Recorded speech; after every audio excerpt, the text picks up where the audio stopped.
If you're a parent, it's probably happened more than once that you cringe when you see your child glued to a screen. But our next guest says stop panicking.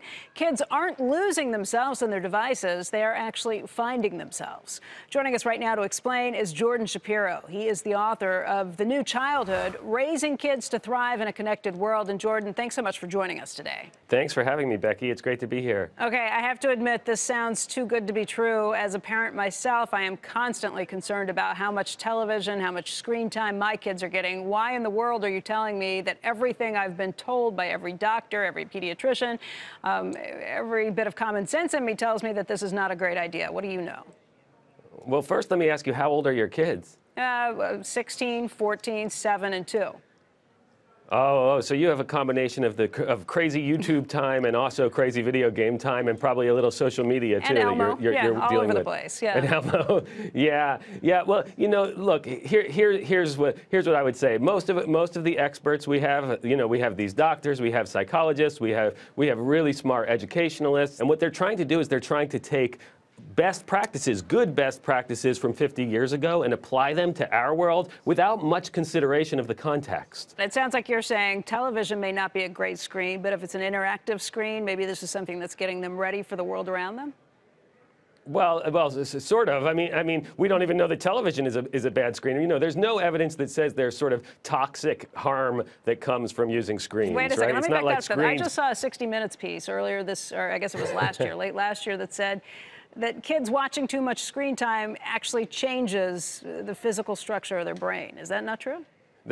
Well, that's what they said, but they didn't say whether they know if that's good or bad, right? We know of course, it's obvious, right? Humans are a combination of nature and nurture, and the stimuli we get from the outside world impacts our brain and changes it in certain ways. But they certainly did not say whether it's good or bad. I think 60 Minutes tried to make it look like it was bad, but that wasn't what the researcher was saying. Tell me why this is a good thing.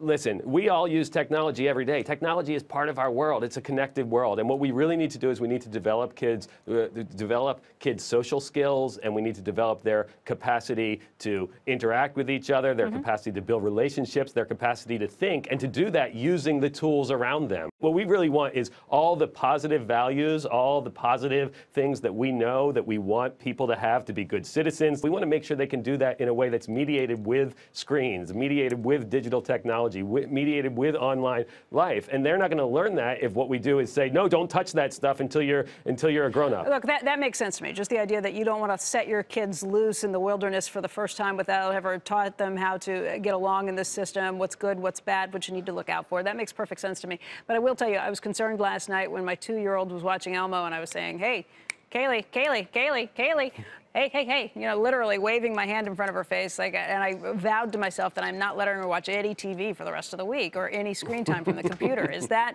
right to have that sort of concern? Listen, I hear that concern all the time, and I always think that sort of seems appropriate to kids no matter what they're playing with. I have the same thing if my kids are using Lego bricks, right? Yeah, if I say, come to the table, they go, no, I need to finish this one thing I'm building, right? Like, they're focused on something. This is not screens. We get upset when it's screens. But you admit your kids are playing Legos, not watching TV. That's good. Oh, no, they're doing both. Don't worry.